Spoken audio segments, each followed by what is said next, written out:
Lors du contrôle de deux jeunes, un homme s'est approché d'eux et leur a demandé des explications sur ce contrôle. Il a mis la main dans sa poche et a sorti une carte de député de la France Insoumise.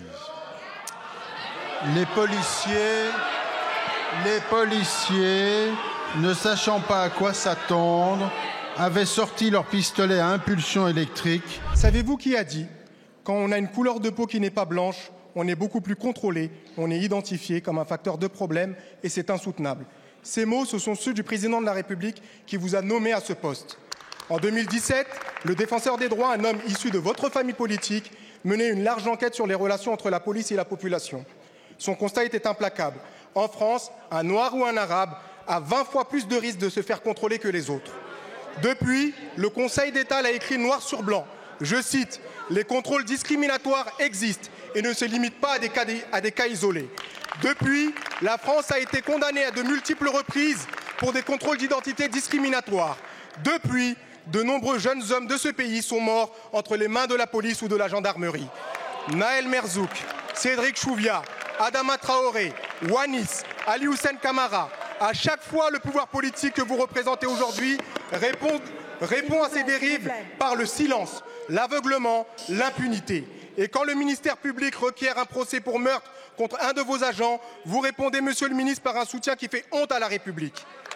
La semaine dernière encore, alors que je m'approchais d'un contrôle d'identité musclé dans ma circonscription, un policier a sorti son taser et m'a lancé « Si je te tase, tu vas faire quoi ?» Tout cela a été filmé, diffusé par la presse et tout est facilement vérifiable. Le tutoiement, l'absence de matricule visible, la menace, l'usage non réglementaire du pistolet à impulsion électrique. Aucune réaction, pourtant de votre part, monsieur le ministre, vous qui d'habitude dégainez les tweets plus vite que votre ombre. Alors, vous vous réfugierez sûrement derrière votre soutien d'effectifs aux policiers. D'un côté, les gentils qui soutiennent la police et de l'autre, les méchants de gauche qui la critiquent. Nous soutenons quant à nous la police républicaine dans ce qu'elle devrait avoir de plus républicain. La protection de toutes et tous sans discrimination. Pour arriver à cela, nous savons précisément par où passer. Une réforme de... Monsieur le député. Présidente, mesdames et messieurs les députés, monsieur le député, je vous dois d'abord une confession. Je n'ai pas entendu votre question tellement il y avait de bruit. Donc, je vais répondre ce que j'ai cru comprendre de votre question. Vous faites, je crois, cher monsieur, référence à des faits qui se sont tenus au mois de février dernier. Lors du contrôle de deux jeunes, un homme s'est approché d'eux et leur a demandé des explications sur ce contrôle. Il a mis la main dans sa poche et a sorti une carte de député de la France Insoumise.